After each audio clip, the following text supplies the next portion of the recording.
River town के मुतहर्रिक शहर में एथन नामी एक 10 साला लड़का अपने अहल खाना के साथ एक आरामदेह अपार्टमेंट में रहता था। एथन अपनी रोशन मुस्कुराहट और मुतजस्सिस फितरत के लिए जाना जाता था। उनके वालिद मिस्टर जॉनसन अक्सर उनके साथ जिंदगी के कीमती असबाब बांटते थे। एक शाम मिस्टर जॉनसन ने एथन को बिठाया और कहा, एथन, जिंदगी में आपको बहुत से हालात का सामना करना पड़ेगा जहां सच बोलना मुश्किल लग सकता है, लेकिन हमेशा ईमानदार होना जरूरी है। सच्चाई के पास गैर मुतवक्के और नफीस इनामात लाने का एक तरीका है। एथन ने अपने वालिद के मशवरे को कबूल करते हुए सर हिलाया। अगले दिन स्कूल में एथन ने खुद को एक मुश्किल सूरत हाल में पाया। दोपहर के खाने के दौरान उनके दोस्त जैक ने दालान में गेंद खेलते हुए हादसाती तौर पर खिड़की तोड़ दी। जब टीचर मिसेस थॉम्पसन ने पूछा कि क्या हुआ है, तो जैक खौफजदा नजर आया और एथन की तरफ देखा। एथन जानता था कि इसका दोस्त मुसीबत में पड़ने से डरता है, लेकिन इसे अपने वालिद की बातें याद थी। एक गहरी सांस लेते हुए एथन आगे बढ़ा और कहा, मिसेस थॉम्पसन, जैक ने गलती से खिड़की तोड़ दी जब हम खेल रहे थे। ये एक हादसा था। मिसेस थॉम्पसन ने एथन की ईमानदारी की तारीफ की। सच बोलने के लिए शुक्रिया, एथन। हादसात होते हैं, लेकिन उनके बारे में ईमानदार होना जरूरी है। जैक, हम मुस्तकबिल में उसकी रोकथाम के बारे में बात करेंगे।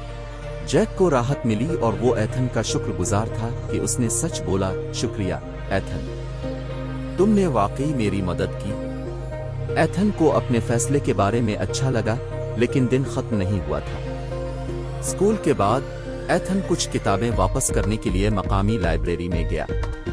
अलमारियों को ब्राउज करते हुए उसने एक मेज पर एक पर्स पड़ा देखा। ये पैसे और अहम कार्डों से भरा हुआ था।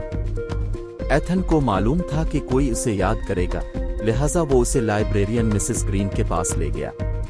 मिसेस ग्रीन ने गर्मजोशी से मुस्कुराया, एथन, तुमने ये बात मेरे पास लाकर बहुत अच्छा काम किया है। ये पर्स शहर के मरूफ मुसन्निफ मिस्टर एंडरसन का है। मुझे यकीन है कि वो बहुत शुक्रगुजार होगा। जब वो घर पहुंचा तो उसने इस दिन जो कुछ भी हुआ था इसे शेयर किया। इसके वालिद फख्र से मुस्कुराए, तुम देख रहे हो एथन, सच बोलना न सिर्फ दूसरों की मदद करता है बल्कि अच्छी चीजों को भी अपने तरीके से लाता है। इख्तिताम हफ्ता आ गया और एथन ने किताब की रूनुमाई की तकरीब में शिरकत की। वो मिस्टर एंडरसन और दीगर मुसन्निफीन से मिलने के लिए पुरजोश थे। तकरीब के दौरान मिस्टर एंडरसन ने एथन को सामीन से मुतारफ कराया और उनकी ईमानदारी की तारीफ की। एथन को फख्र और खुशी का एहसास हुआ क्योंकि हर कोई उसकी तारीफ कर रहा था। हफ्ते गुजर गए और एथन अपने वालिद के मशवरे के मुताबिक जिंदगी बसर करता रहा। जब भी उन्हें ऐसी सूरत हाल का सामना करना पड़ा जहां उन्हें झूठ बोलने और सच बोलने में से किसी एक का इंतखाब करना पड़ा, तो उन्होंने ईमानदार होने का इंतखाब किया। इसके असातिज़ा ने इसकी तारीफ की, इसके दोस्त उसकी तारीफ करते थे और उसके वालिदैन इस पर फख्र करते थे। एक दिन एथन के स्कूल ने ईमानदारी की अहमियत के मौजू पर शहर भर में मजमून के मुकाबले का ऐलान किया। एथन ने अपने तजुर्बात के बारे में लिखने का फैसला किया और किस तरह सच बोलने से इसकी जिंदगी पर मुस्बत असर पड़ा। उन्होंने अपने मजमून पर सख्त मेहनत की और इसमें अपना दिल डाल दिया। चंद हफ्तों बाद नताइज का ऐलान किया गया।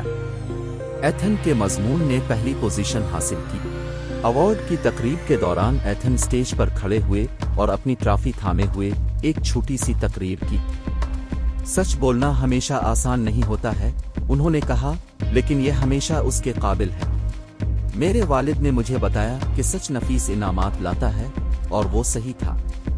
मुझे उम्मीद है कि यहाँ हर कोई याद रखेगा कि ईमानदारी बेहतरीन पॉलिसी है। सामीन ने तालियां बजाईं और एथन ने अपने दिल में गर्मजोशी महसूस की। वो जानता था कि उसके वालिद के मशवरे ने न सिर्फ इसकी मदद की है बल्कि इसके आसपास के लोगों पर भी मुस्बत असर डाला है और इस तरह दूसरों से हासिल करदा एतिमाद और एहतराम से पुरएतिमाद और इनाम हासिल करता रहा। Thanks for watching my video. Subscribe to my channel.